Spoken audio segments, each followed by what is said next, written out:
Hello, Limitless family. Thank you so much for joining me back today on this live. I am Olga Benyaminov, and if you're joining for the first time, welcome and thank you so much for joining. I am so glad that you are here today. We are in week 2 of June, and this month I'm talking about love and relationship. So today I want to go deeper than last week. Last week we talked about the most important relationship you'll ever have, and that's the one with yourself. Today, I want to go back to where it all started. Where did that initial belief of how relationships should be started? And that is the relationship that raised you, the family, your family. Because here's what I want you to understand. Everything you know about love, how to give it, how to receive it, whether you feel like you even deserve it, you learned it first at home, before your first heartbeat, before your first real relationship, before your first job. You were already being shaped.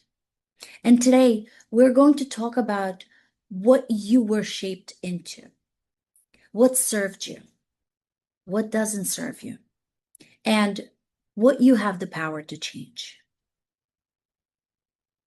So here's what I want to cover today. Number one, we'll talk about the blueprint that your family gave you. Number two, how to break the patterns that no longer serve you. And finally, number three, how to set boundaries without guilt. Let's start with part one of the blueprint. I want you to think about something for a moment. Think about how you handle conflict in your relationships right now. When you have a conflict, do you shut down or do you get loud? Do you apologize even when you didn't do anything wrong? Or do you simply walk away before it even gets uncomfortable? Now, while thinking about this, ask yourself this one question. Where did I learn that? That pattern of how to react during conflict. Because the truth is, you didn't make that up. You watched it. You absorbed it. You practiced it. In the home that you grew up in, long before you had the words to actually describe it. And research tells us that by the time a child is 7 years old, 7, their core belief about love are already being formed. Not from what their parents told them, but from actually what they saw, how conflict was handled, whether feelings were safe to express, whether love was something freely given, or was it something that you actually had to earn? And here's what I want you to hold on to. Most of our parents did the best they could. I truly believe that. But some of what they modeled wasn't healthy. Not because they were bad people, but because nobody actually taught them either. They were doing what their parents did, and their parents did what their parents did, generation after generation, carrying the same pattern forward without anyone ever stopping to ask, is this actually working? Is this love? Is this what I want to pass on? So, there are some actually beautiful things that our family passes forward. And if you remember something beautiful that you carry from your family, feel free to share it because most of us got a little of both beautiful things and things that we are still working on to unlearn. And that's okay. What matters is that you do everything you do with awareness. Number two is breaking the cycle. And here's what I need you to understand today. Not just to hear it, but actually to understand. What happened to you is not who you are. What happened to you is absolutely not who you are. The patterns you grew up inside, they are not a life sentence. They are a starting point. And you can choose to start differently. But here's what I also know. Cycles don't break themselves. A cycle breaks when someone decides, one person in one family, in one generation, decides this stops with me. Not in anger, not in resentment, in clarity. Saying, I am going to do this differently for myself, for my children, for the people who come after me. That decision doesn't have to be loud. It doesn't require a dramatic conversation. It requires daily choices. How to speak to yourself, how you respond when someone hurts you, and what you allow. And also what you don't allow, day by day, quietly, consistently. And maybe right now you're thinking, Olga, I've tried. I slip back into old patterns all the time. Can I tell you something? So does everyone. Breaking a pattern isn't a moment, it's a practice. You don't get it right on the first try or even the 10th try.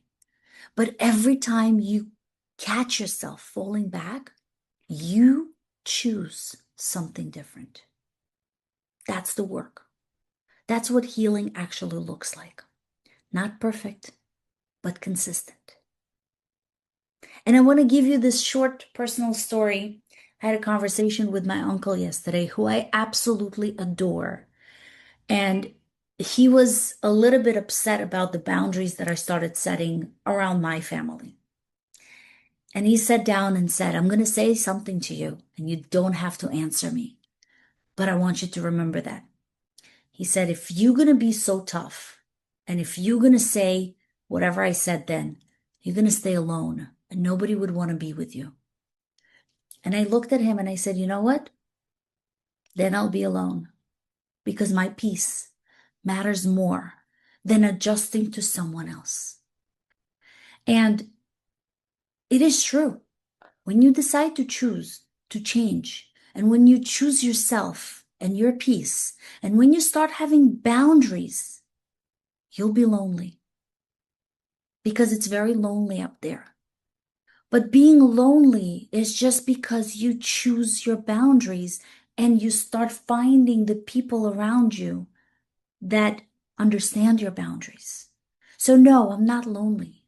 I may not have all the people that I love in my family with me because I choose boundaries, but I choose peace over chaos.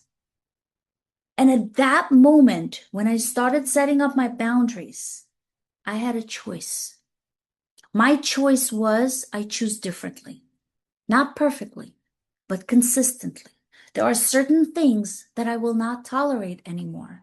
There are certain things that I will not forgive at that time and allow people to do that to me. And slowly, things began shifting because people start treating you the way you allow them to treat you. And this is available to you as well. I want you to tell me in the comment one thing that you are choosing to do differently than the way that you were raised. Just one thing. That one thing to me is saying no when I mean no, and saying yes when I'm able to do that. If there's something that doesn't resonate with me or I cannot do it, I will say no. And I want you to share that one thing with you because that's important. Name it. And then number 3 is boundaries, but boundaries with love. I want to talk about boundaries because this is where so many of us get stuck, especially when it comes to family. We were taught throughout our life, that boundaries are selfish, that they meant that you don't love someone, that a good daughter or a good son or a good parent or a good spouse gives without limits. So, can I change that idea today? Because here's what nobody tells you. A boundary is not a wall. A boundary is an act of love for yourself first, and then for the other person. Think about this. If you never say what you need, if you keep giving until you have nothing left, what are you left with to give? Nothing. And resentment. And relationships that feel like obligations instead of connections are not true relationships.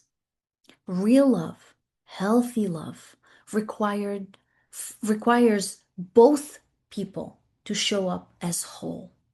And I don't only talk about romantic relationship, any relationship. You cannot pour from an empty cup. And as Brene Brown, my favorite author, she wrote so many books, but in the book, Daring Greatly, she said, daring to set boundaries is about having the courage to love ourselves even when the risk of disappointing others exists. Because boundaries don't have to be the end of relationships. Because the right relationships, the ones that worth keeping, they survive boundaries. They actually get stronger because of boundaries. So how do you actually set boundaries? Especially with family, when people who have decades of history with you. It's simple. Be specific, be calm, be kind, and be consistent. Let's go over that again. There are 4 ways that you set boundaries. First of all, be specific. Say exactly what you tolerate and what you cannot tolerate. Don't use the language of you always, because then you're coming from a place of blame. Be specific means you say, I no longer tolerate X because it makes me feel Y. It's about you. It's not about them. It's what you accept or do not accept. Number 2, be calm. Don't raise your voice. Calm means I mean it. If you raise your voice, you're reacting. When you're calm and you say those things, you acknowledge that you absolutely are in whole with your decision. Be kind. That's number 3. Don't be mean to people that you set the boundaries with. It's not because of them. You set boundaries for you. So be kind. And the last one, be consistent. If someone breaks your boundary, you don't tolerate it. Be consistent because the first time you fall back and you'll do it, that boundaries broke off. You don't need a long speech. You just need to say, I love you, and this specific thing needs to change. And if it doesn't, here's what I would do. And that's it. It's not a threat. It's just being specific. You don't need their permission. You don't need them to agree. You just need to hold on to your boundary and honor it. Because consistency is what makes a boundary real. Put it in the chat if you want to share what you need to have a boundary with. Remember, you're not selfish for needing what you need. You are not a bad daughter, a bad son, a bad partner because you have a boundary. You are someone who decided that they deserve better. And that is the most courageous thing that you can do for yourself. Before I let you go today, I want you to do something with me. Stand up or sit up tall and say these words after me, out loud, not in your head. You can replay that over and over later because I believe in the power of saying things out loud. I honor where I came from. I choose where I am going. I am not my family wounds. I am my family's healing. I set limits with love and without guilt. I give from overflow, not from exhaustion. This cycle changes with me, and I am worthy of the love I am learning to create. Beautiful. Next week, week 3, we are talking about your circle, your friendships, and who deserves your energy and who actually doesn't. This one is powerful, so don't miss it. If today spoke to you, please share it. Tag someone who needs to hear this because you never know who's sitting in a pattern right now, simply waiting for permission to try something different. And if you want to learn more and work on your own growth, join our book club at Exceed Learning Center. It's for teens and adults, and the first month is always free because we create a beautiful space to grow and reflect together. Thank you so much for being here. I love you. I appreciate you all. I'll see you next Monday. Stay limitless.